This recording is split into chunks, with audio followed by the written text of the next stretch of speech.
Viewers, welcome to my channel. आज हम Rhonda Byrne का द सीक्रेट बुक का 9 चैप्टर का सेकंड पार्ट पढ़ने जा रहे हैं। एक ब्रह्मांडीय मस्तिष्क। डॉक्टर जॉन हिजलेन क्वांटम फिजिक्स और क्वांटम कॉस्मोलॉजी इसकी पुष्टि करते हैं कि ब्रह्मांड मूलतः विचार से उत्पन्न होता है और हमारे चारों ओर की ये सारी सामग्री बस विचारों का प्रकटीकरण है।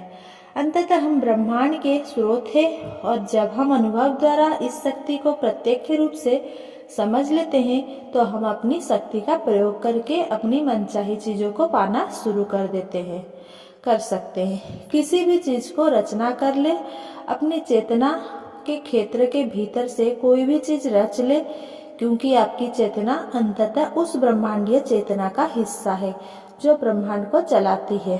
आप उस शक्ति का रचना नकारात्मक प्रयोग करते हैं या सकारात्मक, ये इस बात पर निर्भर करता है कि हम सेहत के संदर्भ में किस तरह के शरीर, किस तरह के माहौल को उत्पन्न करते हैं। हम न सिर्फ अपनी खुद की तकदीर बनाते हैं बल्कि अंततः ब्रह्मांडीय तकदीर भी बनाते हैं। हम ब्रह्मांड के निर्माता हैं, इसीलिए मानवीय क्षमता की दरअसल कोई सीमा नहीं है।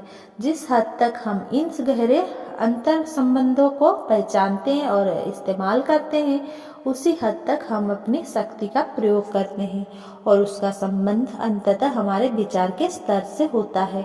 कुछ महानतम उपदेशकों और अवतारों ने ब्रह्मांड का वर्णन डॉक्टर हिजलेन की तरह भी किया है और कहा है कि हर मौजूद चीज ब्रह्मांडीय मस्तिष्क का अंश है और ऐसी कोई जगह नहीं है जहाँ सर्वव्यापक मस्तिष्क ना हो।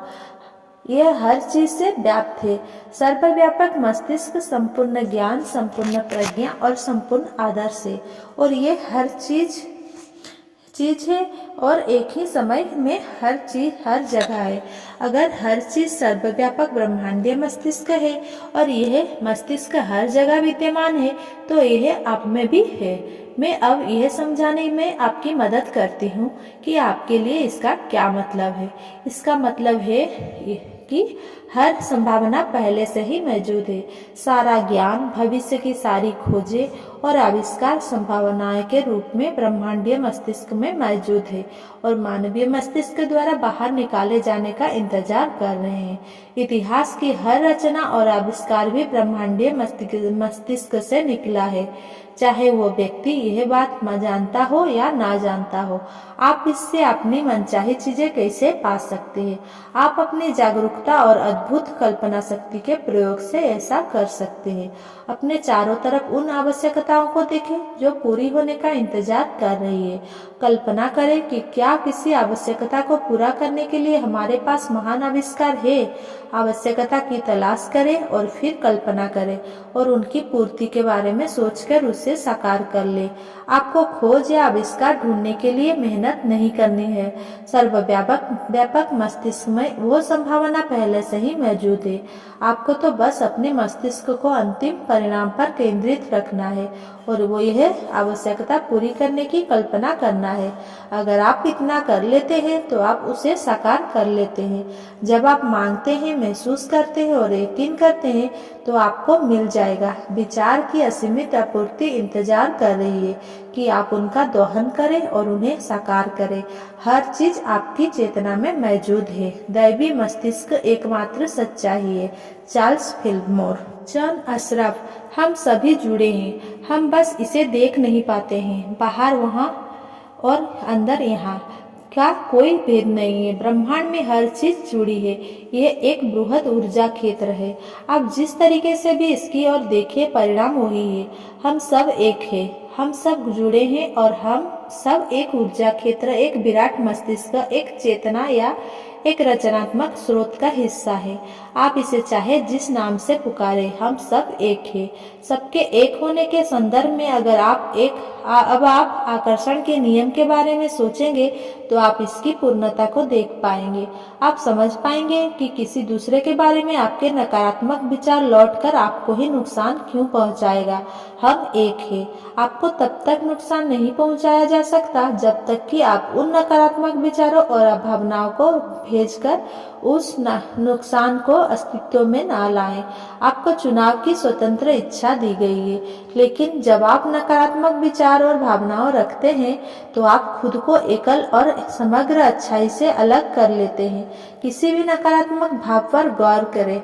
उनमें से हर एक का आधार डर है। वे लगभग अलगाव के विचार और खुद को दूसरे से अलग देखने के कारण उत्पन्न होते हैं।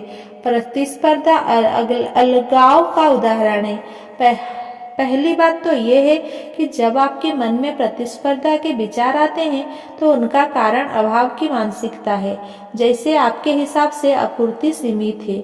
आप कह रहे हैं कि हर एक के लिए पर्याप्त चीज नहीं है, इसीलिए हमें उन्हें पाने के लिए प्रतिस्पर्धा और संघर्ष करना होगा।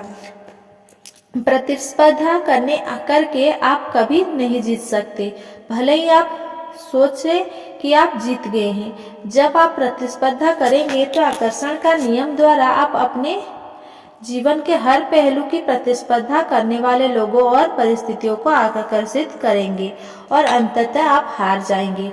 अब हम सब एक है, इसीलिए जब आप प्रतिस्पर्धा करते हैं तो आप खुद के खिलाफ प्रतिस्पर्धा करते हैं।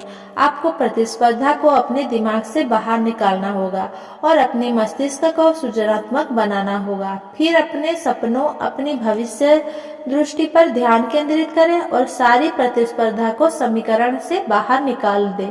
ब्रह्मांड हर चीज की आपूर्ति करता है।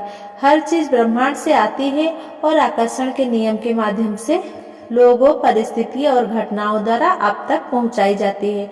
आकर्षण के नियम को आपूर्ति के नियम जैसा ही माने।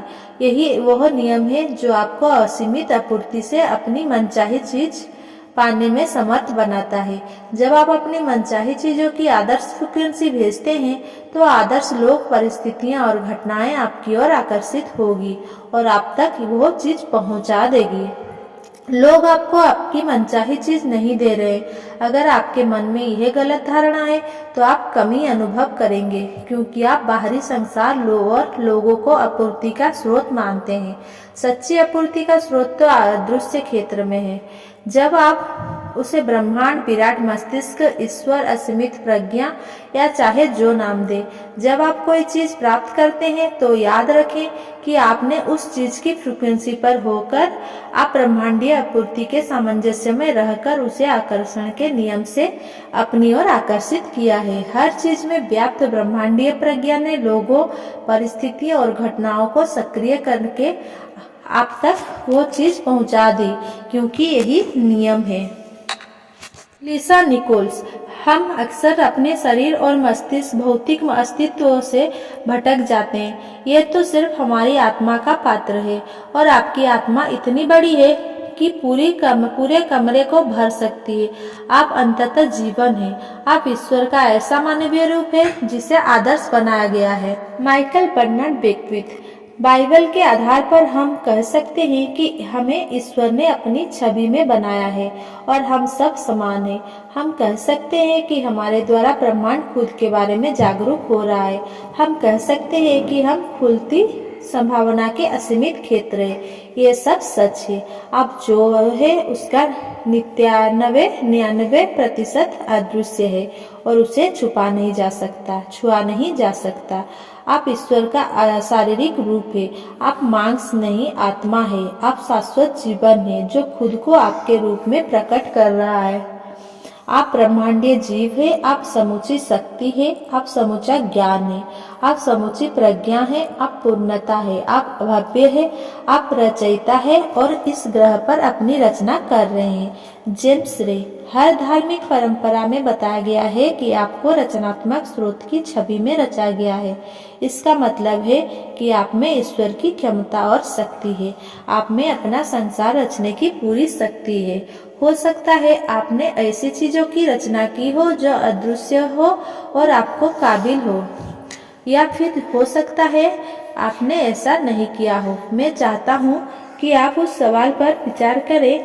आपको अपने जीवन में जो परिणाम मिल रहे हैं, क्या आप उन्हें सचमुच चाहते हैं और क्या वे सचमुच आपके काबिल है? अगर वे आपके काबिल नहीं है तो फिर क्या यही उन्हें बदलने का सही समय नहीं है? क्योंकि आप में ऐसा करने की शक्ति है। सारी शक्ति भीतर से आती है, इसीलिए यह हमारे नियंत्रण में है। Thanks for watching. Please like, comment, share and subscribe. Thank you.